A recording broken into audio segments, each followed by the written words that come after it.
우리는 죄에 대해 죽었습니다. 그리고 하나님에 대해 다시 살아났습니다. 그래서 우리는 죄에 대해 자유합니다. 이 딱 세 마디가 지난 3번 설교의 요약입니다. 제목이면서 요약이죠. 그런데 그럼에도 불구하고 여전히 우리는 죄 때문에 고통을 받습니다. 죄를 짓지 않고자 하지만 여전히 우리는 죄를 짓고 있기 때문이죠. 우리 중에 죄를 짓지 않는 사람은 안타깝게도 없습니다. 아무리 신앙생활을 오래 했어도 이 점은 마찬가지예요. 오히려 죄를 괴로워하지 않는다면 그게 더 문제겠죠. 나는 죄를 지어도 아무런 괴로움이 없어요. 이런다거나 나는 굳이 죄와 싸우지 않을래요. 그래서 안 힘들어요. 이런다거나 이런 사람이야말로 정말로 잘못된 상태에 있는 거죠. 신자는 죄에 대해서 자유하지만 또 여전히 죄의 문제로 고통을 받게 되어 있습니다. 그게 가장 자연스러운 거예요. 왜 그렇습니까? 바울이 율법이 나타난 것은 죄를 더하려 함이라 이렇게 말했는데 율법이 문제입니까? 율법이 우리에게 죄를 더하고 있기 때문에 우리는 실질적으로 죄를 짓고 있는 것입니까? 그렇게 따진다면 율법이 죄의 책임자가 되겠죠. 사실 많은 분들이 그렇게 생각하실 수 있습니다. 인간이 어떻게 해도 죄를 지을 수밖에 없다면 그렇게 창조한 하나님 책임이 아니냐? 실제로 이렇게 반문하는 사람들이 많이 있죠. 실제로 우리가 세상을 살아보다 보면 그런 경우가 생깁니다. 어떤 법이 생겼는데 그 법을 악용해서 차라리 그 법이 없느니만 못한 그런 때가 있습니다. 몇 년 전에 어린이 보호구역에서 교통사고가 납니다. 그래서 아이가 죽죠. 그 이후로 어린이 보호구역에서 처벌을 강화하는 법안이 생겼습니다. 소위 민식이법이라고 하는 거예요. 근데 그 후에 어떤 일이 벌어졌냐 하면 사고는 분명히 줄어들었는데 어떤 일이 발생됐냐? 아이들이 차 앞으로 불쑥불쑥 튀어나옵니다. 아이들 사이에 어떤 소문이 돌았냐? 어린이 보호구역에서 지나가는 차를 손으로 잡으면 운전자 아저씨가 용돈을 준다더라, 이런 소문이 돌았어요. 그러니까 차가 지나가면 아이들이 차 뒤에 숨어 있다가 퍽 하고 나타납니다. 또는 막 뒤에서 쫓아옵니다. 서행으로 가니까. 심지어는 아이가 잘못해서 사고가 났는데 그 부모가 전화를 해서 이렇게 얘기를 합니다. 내가 합의해 줄 테니까, 민식이법 알죠? 합의해 줄 테니까 돈 주세요. 적반하장이죠. 사고는 아이가 냈는데 어처구니 없는 일이 발생했어요. 그런데요, 실제 법에서는 어떻게 다루냐? 어린이 보호구역에서 사고가 났더라도 차 운전자에게 과실이 없으면 민식이법이 적용이 애초에 되지 않습니다. 아무리 사고가 나도. 이게 법원에서 판결로 실제로 나왔어요. 사람들이 잘못 알고 있는 거죠. 어린이 보호구역에서 사고가 나면 무조건 운전자 책임이다. 법의 문제입니까? 민식이법 이후로 어린아이들이 막 이렇게 뛰어다니고 이러는 것이 법의 문제입니까? 아니요, 사람의 문제죠. 사실 법이라는 것이 사회의 기본 질서를 유지하는 데 목적이 있어요. 그래서 사회 질서를 법으로 정해놓고 법을 어기면 벌을 줍니다. 그런데 이 법에 늘 한계가 있습니다. 어떤 한계가 있냐? 법을 악용하는 사람이 생겨요. 돈이 많아서, 권력이 있어서, 법을 잘 알아서, 연줄이 있어서 등등의 이유로 법망을 피해가는 사람들이 늘 발생합니다. 그러면 그 피해자들은 뭐라고 생각하겠어요? 이따위 법이 도대체 무슨 쓸모가 있어? 뭐 이런 생각을 하겠죠. 근데 그럴 수밖에 없는 게요. 늘 범죄가 이루어지고 나서야 법은 만들어질 수 있어요. 그것도 한두 번의 범죄로는 안 이루어지고요. 그 범죄가 어느 정도 누적이 되고 이게 심각한 문제다라는 인식이 있고 나서야 법은 만들어집니다. 그러니까 누가 늘 앞서가요? 새로운 범죄를 저지르는 사람들이 법을 만드는 사람보다 앞서가요. 사람이 악을 행할 때 훨씬 더 창의적이 된다, 이런 연구 결과도 있을 정도예요. 그러니까 법이 죄를 완전히 막지 못합니다. 그럼 법이 쓸모가 없어요? 문제가 법 자체에 있는 건가요? 그게 아니죠. 사람이 문제인 거예요. 우리의 문제도 그렇습니다. 율법이 문제가 아니고요. 우리가 문제입니다. 바울이 이 일을 위해 자신의 경험을 고백합니다. 법을 깨닫지 못할 때에는 내가 살았더니 계명이 이름에 죄는 살아나고 나는 죽었도다. 생명에 이르게 할 그 계명 때문에 내가 오히려 사망에 이르게 되었도다. 이렇게 말을 합니다. 율법이 없을 때는 문제가 아니었는데 율법을 내가 깨닫고 나니까 오히려 내가 죽게 되었다. 이렇게 생각하면 율법이 나쁜 것처럼 보이죠. 그런데 바울이 뭐라고 말하냐면 죄가 기회를 타서 계명으로 말미암아 나를 속이고 계명으로 나를 죽였도다. 누가 나를 죽였다고요? 율법이요? 아니요, 죄요. 죄가 율법을 틈타서 나를 죽였다, 이렇게 말을 합니다.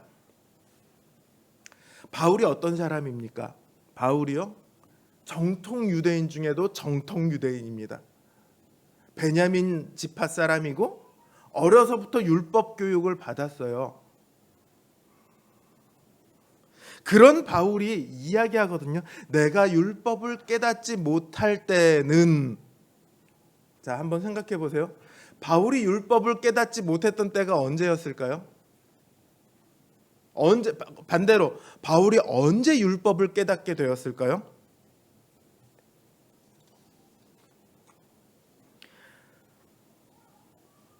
바울이 어려서부터 정통 유대인이기 때문에 율법 교육을 받습니다. 말하기 전부터 얘들은 율법 교육을 부모로부터 받고 자라요. 그러면 율법을 깨닫기 전이 도대체 언제입니까? 아예 기어다닐 때인가요? 바울이 아무리 기억력이 뛰어나다고 해도 내가 엄마 젖을 빨고 있을 때에는 내가 율법이 아무런 문제가 없었는데 뭐 이렇게 얘기하고 있는 건가요?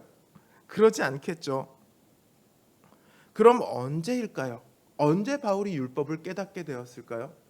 저는 이것을 다메섹으로 가는 기독교인을 잡으러 가는 길에 주님을 만났을 때, 이때라고 생각합니다. 그 전까지 바울은 늘 의기양양했습니다. 자신이 의인이라고 생각했어요. 자신은 율법의 정죄를 받을 만한 사람이 아니다. 하나님의 진노를 두려워할 이유가 나는 하나도 없다. 이렇게 생각했습니다. 자기는 늘 율법을 따라서 살아왔고 율법에 따라 정당하다. 이렇게 생각을 했습니다. 그래서 기독교인을 핍박하고 옥에 가두고 돌로 쳐 죽이는 것에 아무런 거리낌이 전혀 없었어요. 사도행전을 잘 보면 바울이 다메섹 도상에서 예수님을 만나기 전에 어느 장면에 바울이 등장하냐면 스데반 집사가 돌에 맞아 죽는 그 장면에 바울이 등장합니다. 바울이 그 자리에 함께 있었어요. 바울은 돌로 쳐 죽이는 것에 아무런 거리낌이 없었습니다. 그러던 바울이 주님을 만났습니다. 자신이 누구를 핍박했는지를 알게 되죠. 예수님이 말씀하셨잖아. 나는 네가 핍박하는 예수라. 여태 바울은 가짜 메시아를 따르는 이들을 율법을 따라 정죄하는 일을 해왔습니다. 자신이 정당한 일을 해왔다고 생각을 했죠. 그런데 가짜 메시아라 생각했던 그 예수님이 부활하셔서 영광 중에 딱 자기 앞에 나타나신 거예요. 전제가 다 무너진 거예요. 가짜 메시아인 줄 알았는데 이분이 진짜인 거예요. 그럼 자신이 율법을 따라서 나는 율법에 따라 이들을 핍박을 하고 죽였는데 이게 다 뭐예요? 잘못된 일인 거예요. 율법을 따라 의롭게 살아왔다고 생각했는데 알고 봤더니 하나님의 아들을 핍박한 거죠. 바울은 여기서 자신의 죄를 깨닫습니다. 어떤 죄냐? 탐심이에요. 무슨 탐심이냐? 바울이 뭘 욕심냈겠어요? 자신이 하나님의 아들을 감히 가짜다라고 이야기한 것 자체가 어떤 탐심이냐? 하나님보다 더 높이 올라가지 않고서는 하나님을 감히 진짜다 가짜다 판단할 수가 없죠. 어떤 탐심이냐? 하나님만큼 높아지려는 탐심입니다. 하나님보다 더 높아지려는 탐심이에요. 그게 아니고서는 감히 자신이 하나님의 아들을 가짜라고 이야기할 이유가 없었다는 거죠. 주님을 만나고 바울은 자신의 안에 숨어있던 그 최고의 교만과 최악의 반역을 깨닫게 됩니다. 그제서야 비로소 바울은 율법을 깨닫습니다. 이전까지 자신은 율법으로 의로워질 수 있다고 생각했고 그렇게 의롭다고 생각했지만 율법은 바울을 결코 의로운 자로 만들지 않았습니다. 오히려 죄를 드러냈을 뿐입니다. 율법 앞에서 바울은 자신이 하나님의 법을 지키는데 완전히 실패한 최악의 반역자임을 깨닫게 됩니다. 율법 아래 자신은 죄로 온통 뒤덮인 완전한 죄인이라는 것을 알게 됩니다. 정죄받아 마땅한 자요 하나님의 진노를 정통으로 뒤집어 쓸 수밖에 없는 존재임을. 그래서 디모데전서 1장 15절을 보면 바울이 자신을 뭐라고 얘기하냐면 나는 죄인 중에 괴수다 이렇게 말을 합니다. 그래서 바울은 말을 해요. 율법이 문제가 아니다. 죄가 계명을 틈타서 나를 속이고 나를 죽였다. 이 죄가 어디서부터 그럼 왔습니까? 율법이 우리 안에 죄를 불어 넣어 줬습니까? 아니요. 우리 안에 있던 죄입니다. 애초부터 우리 안에 숨어 있던 그 죄가 율법을 타서 겉으로 드러났을 뿐입니다. 그러니 누구에게 책임을 물어야 합니까? 율법에게 책임을 물어야 합니까? 아니요. 죄에게 책임을 물어야 합니까? 아니요. 그 죄를 가지고 있는 나에게 책임을 물어야죠.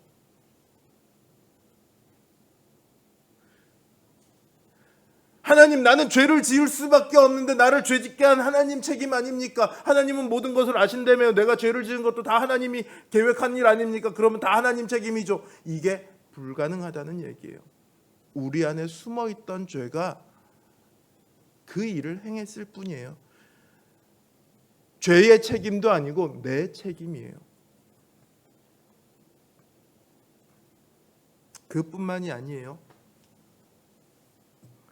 율법이 죄로 심히 죄되게 한다. 바울은 이렇게 말해요. 죄로 심히 죄되게 한다. 죄가 더욱 강력해진다는 뜻이에요. 율법 아래서 우리는 더욱 강력한 죄를 짓게 됩니다.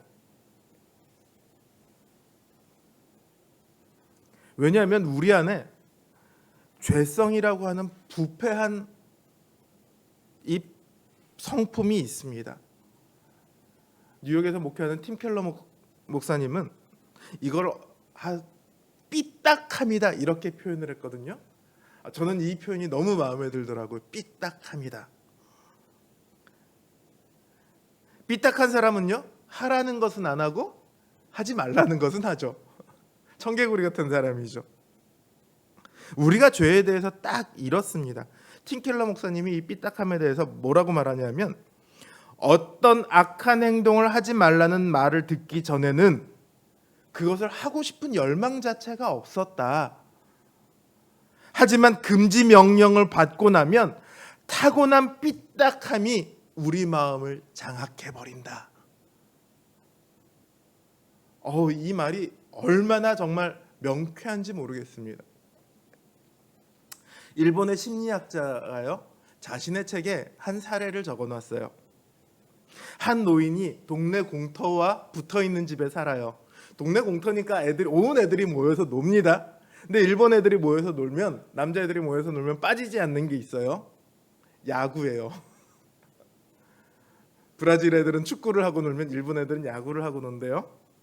야구를 하다 보면 뭐가 날라와요? 공이 날라오죠. 공이 어디로 날라오냐면 이 할아버지 집에 유리창으로 날라옵니다. 쨍그랑 쨍그랑. 뭐 하루 이거 깨지는 것도 하루 이틀이지, 허구한 날 깨지다 보니까 할아버지도 이제 화가 나는 거예요. 참 더 이상 못 참죠. 부모들에게 가서 얘기하기도 하고 애들에게 화를 내기도 하고 혼내기도 하고 뭐 그랬겠죠.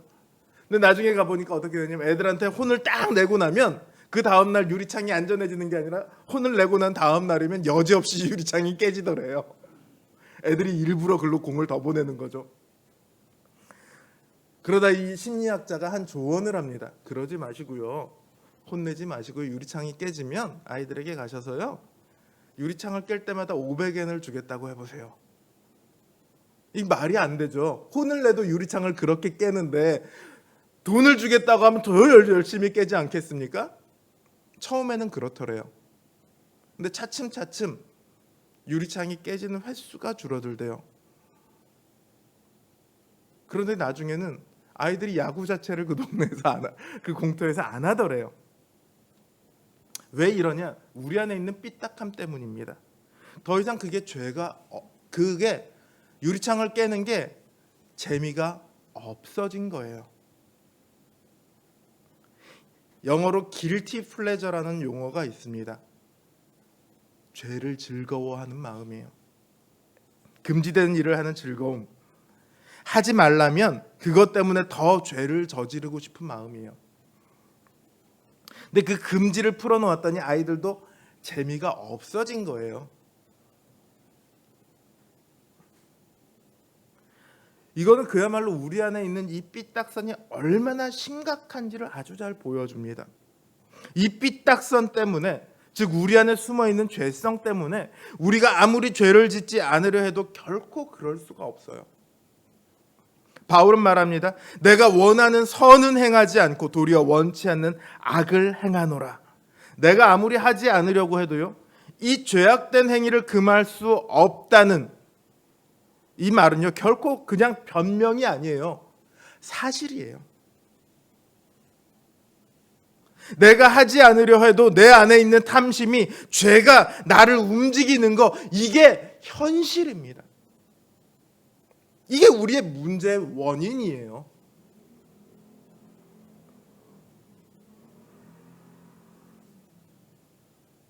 문제는 율법이 아니라 우리예요. 우리는 율법을 알아요. 무엇이 옳은 것인지 알고 있어요. 그리고 그것이 하나님의 법인 줄 알고 지키려고 합니다. 그러나 동시에 우리 안에 또 뭐가 있냐? 죄의 법이 존재하는 거예요.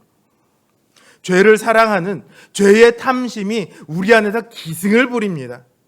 우리는 이 두 개의 법을 동시에 갖고 있어요. 그래서 힘들어져요. 그래서 피곤해지는 겁니다.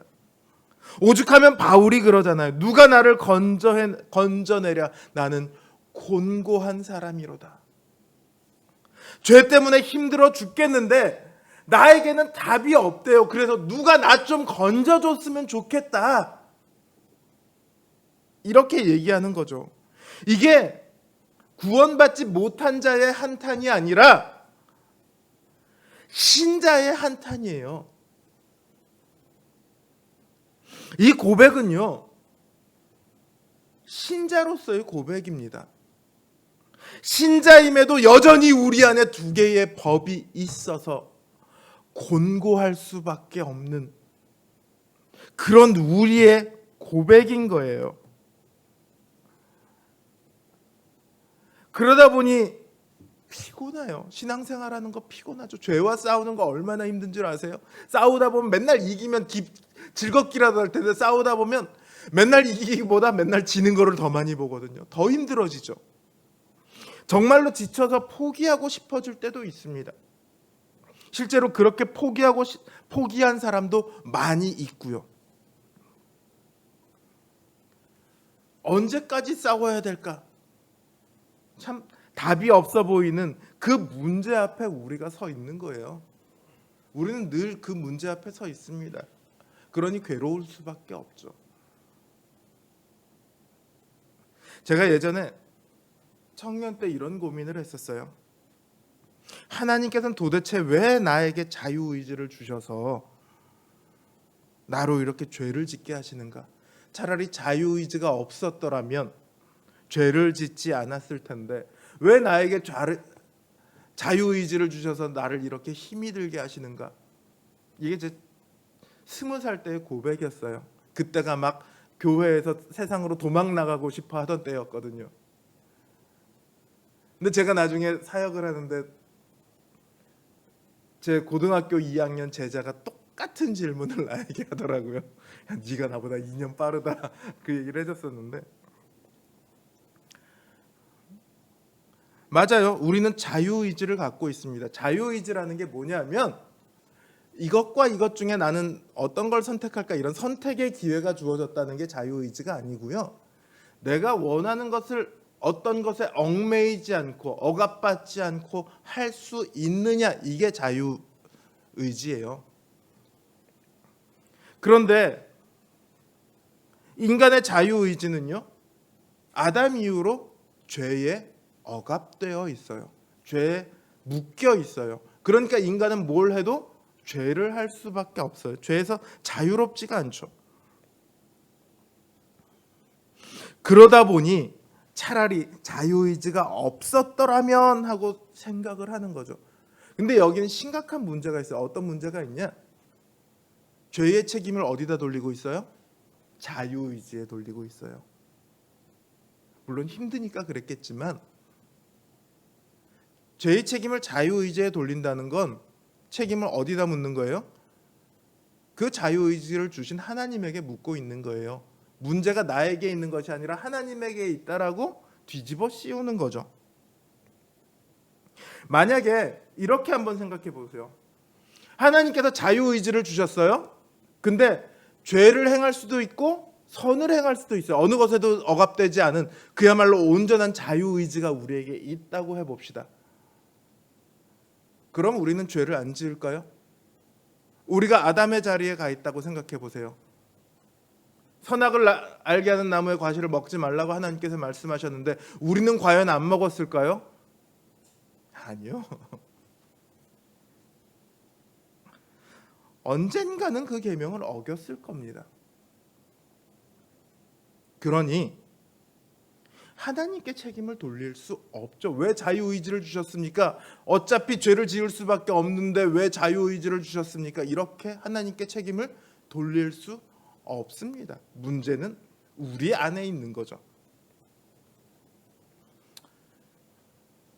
우리 안에 있는 이 문제 때문에 죄로 인한 곤고함은 있을 수밖에 없습니다. 어느 누구도 죄에서 승리했다고 자부할 수 있는 사람이 없어요. 죄의 유혹을 받고 죄와 싸우고 때로는 죄에 지기도 하고 우리의 노력은 늘 실패하곤 합니다. 그런데요, 이 바울이 마지막에 뭐라고 얘기합니까? 그 곤고한 속에서도 누가 나를 건져내랴 이 얘기는요, 이 곤고함을 받아들이지 않겠다는 거예요. 싸움을 포기하지 않겠다는 거예요. 실제로 13절, 14절 이후로부터 쭉 있는 그 이야기들은 어떤 속에서만 나올 수 있냐? 죄와 싸운 사람만이 할 수 있는 이야기예요. 나는 하나님의 법을 지키고야 말겠어 그런데 내가 또 죄의 법을 지켜 했구나. 이 싸움을 해본 사람만이 할 수 있는 얘기예요. 바울은 그 싸움을 포기하지 않았어요. 왜냐하면 부활하신 그리스도를, 영광 가운데 계신 그 그리스도를 만났기 때문이에요. 바울은 자신이 스스로 답을 만들어낼 수 없는 대신에 자신을 도울 수 있는 분이 계시다는 것을 어느 누구보다 확실히 알고 있었습니다. 자기의 눈으로 직접 보았으니까. 그 영광 중의 모습을 자기가 직접 목격했으니까. 곤고한 자신을 도우실 분, 예수 그리스도. 그래서 여전히 하나님의 법과 죄의 법을 동시에 섬기지만 그리스도로 인해 감사하노라. 이렇게 결론을 내리는 겁니다. 맞습니다. 오늘 우리의 인생이 곤고하지만 주님께서 계시기 때문에 우리가 포기하지 않을 수 있습니다. 여전히 내일도, 당장 오늘도 우리가 죄와 싸우면 우리는 죄에 대해서 지게 될 확률이 어쩜 훨씬 더 높을지도 모릅니다. 그런데 그 주님께서 계시니까 우리가 포기하지 않을 수 있습니다. 생각해 보세요. 하나님께서 율법을 지킬 수도 없는 우리를 놀리려고 율법을 주셨습니까? 아니거든요. 죄를 알려주시기 위해 율법을 주셨어요. 죄를 알고, 왜 죄를 알라고 하십니까? 죄를 알고 은혜로 나아오라고. 그 곤고한 인생을 들고 그리스도 앞에 나와 은혜 아래 눈물을 흘리도록 우리에게 율법을 주신 겁니다. 우리는 곤고하지만요, 주님은 곤고하지 않습니다. 또한 우리를 곤고하도록 내버려 두지도 않으십니다. 사랑하는 성도 여러분, 곤고한 우리의 인생 가운데 그 주님을 바라보시기 바랍니다. 그 주님을 바라보심으로 싸움을 멈추지 않으시길 바랍니다.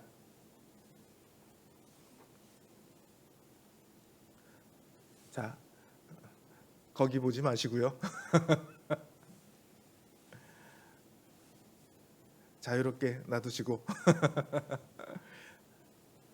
우리는 싸워야 합니다. 싸우지 않으면 우리는 곤고한 정도가 아니라 영원한 멸망 가운데 끝없는 고통을 받게 될 겁니다. 여러분, 싸우십시오. 우리를 도우시는 그리스도께서 계십니다.